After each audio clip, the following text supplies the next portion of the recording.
All right. So it appears that Dak Prescott camp is hesitant of signing this deal. They still having a hard time coming up with the guaranteed money, and that seems to be the issue.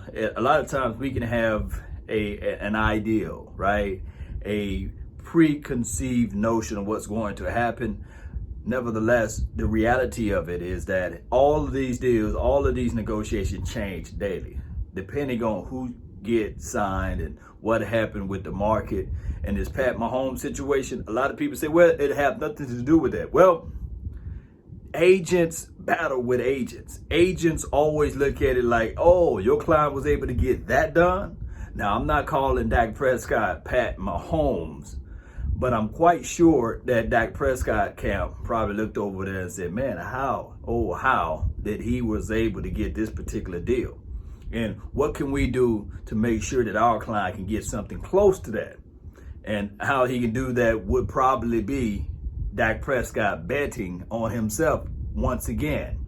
Now, do I agree with Dak Prescott looking at this thing and say, okay, I'm going to play under the franchise tag? No, I just don't agree with that. $31 million is a lot of money. And remember, you cannot negotiate that. You cannot really, once you get under that franchise tag, it's here to stay for a full year. 31, all of those coins are guaranteed. Let me repeat, all of those coins are guaranteed. So it's no prorating, dispersing it as signing bonuses and moving cash here and moving cash there. And for all of the anti-Daks, like I say this again, you do not want that brother to play under that franchise tag, because what will happen here is that price tag is going to go up, baby. It's flat out going to go up. And I want somebody to help me out with this. Just help me out with this, right? Do you really think that Dak Prescott will regress in a sense under this particular situation? You got CeeDee Lamb, Amari Cooper, Michael Gallup, that you really gonna have more years under your belt playing with him. And on top of that, with Tony Pollard and Ezekiel Elliott, if you really be real with it, you don't want to see that, right? So I will say this, Cowboy Nation. I think that Dak Prescott, if he gambles and play under that particular franchise tag, boy, it's gonna be a good season for us, because I just think that with this administration, with everything going on, I think that Dak Prescott will be a whole lot better. Now, on the flip side, the risk outweigh the reward. I don't know, because it could be week 3, week 4, he goes down. Man, I don't want to hear about, hey, he got this type of situation going and he got that going as it relates to insurance. You don't play around with football. You try to get those years with guaranteed money. And I think that they were so close to getting the 4-year contract with the $35 to $37 million annually. But when that Pat Mahomes deal came through, baby, that's like that's like the big joker. Everybody loved to say, okay, that's a guaranteed book. You can't get higher than that. That's the trump of all trump cards, the big joker. And that is what Pat Mahomes got. Now, his contract is unique. And remember this is a copycat league. Everybody loves to copycat out for one another, right? Those contract with mechanisms. Oh, if you make this particular team in these fashions, if you go to this particular workout facilitations, or if you make the team in this thing and you get this disbursement of money, watch. It's going to be multiple teams looking at it like, hey, I want to hit that young Pat Mahomes contract type of deal. I don't want the years, but I want those mechanisms for my client, So those are ways that Lamar, that's how his contract probably would be.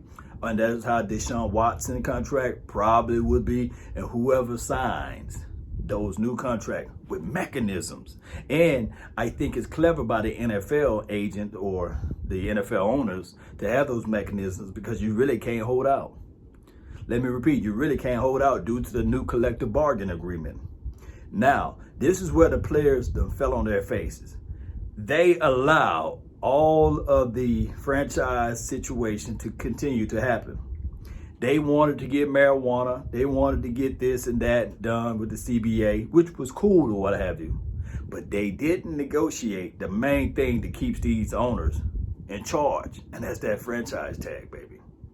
Now, franchise tags is not the end of the world because you're getting paid a high premium, but it cripples the team in a sense. How do it cripples the team, Lord? Well, without being able to prorate that money and all of the money going off the cap right off the jump, meaning that you really can't move the players that you really want, like to have extra on your team because you're getting so much of a big cap hit.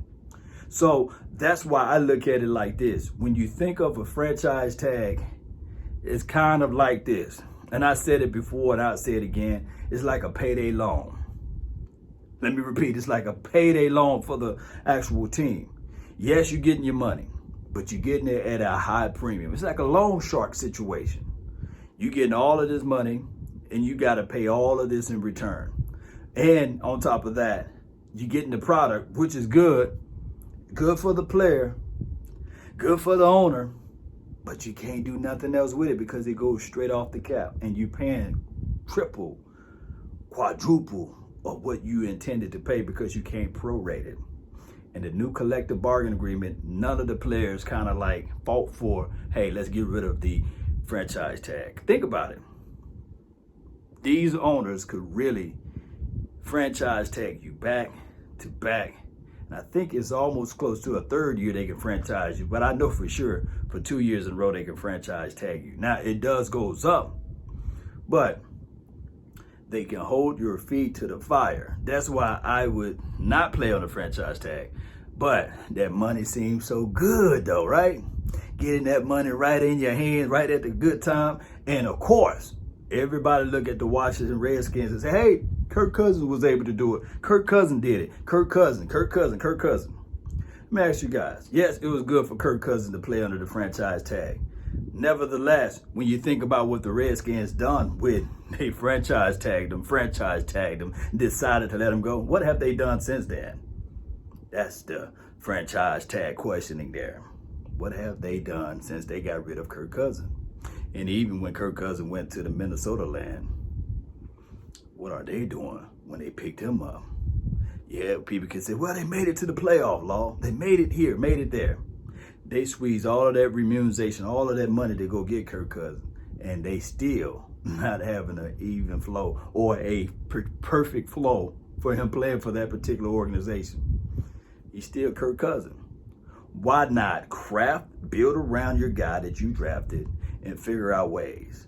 And if you do not want that player, the best thing to do is to wash your hands with it. Don't be coy with it. I think that the Washington Redskins would have done better if they were to allow not Kirk Cousins to hit the market, but to will and deal. I guarantee you there was teams that was willing to give up a first. There were teams that were willing to give up a second or a third for a Kirk Cousins. And this is the same breath and the same talk track that I'm giving you guys for Dak Prescott. If the team is not 100% sold in on Dak Prescott, it would have been better. I'm speaking objectively. It would have been better for the Cowboys to shop, trade, will, and deal. Try to get multiple draft picks for Dak Prescott and move on, saying that, hey, he's not our dog, he's not our guy. Because your franchise quarterback, you do not franchise tag your franchise quarterback, if that makes any sense. All of this stuff is crazy. Nevertheless, deadlines still make deals, believe it or not. So July the 15th can roll around here and Dak Prescott can still sign a mega deal. And all of this could be just news flutter to get this weekend going. Start the new week with nothing but this talk action going about Rain Dakota Prescott. Remember I said this before I run up out of here. The Kansas City Chiefs just won the Super Bowl. But I guarantee you, Monday and Tuesday and Wednesday, it will be a Dak Prescott watch. Because we are the America's team and everybody love to have Big D in their mouths. Stephen A. Smith, Shay Sharp, Skip Bayless, all of those boys. They love to talk about the Dallas Cowboys. We paid their salary. And everybody gonna be tuning in. Post me your thoughts, post me your concerns. List them down below. Do you feel that Dak Prescott should play under the franchise tag?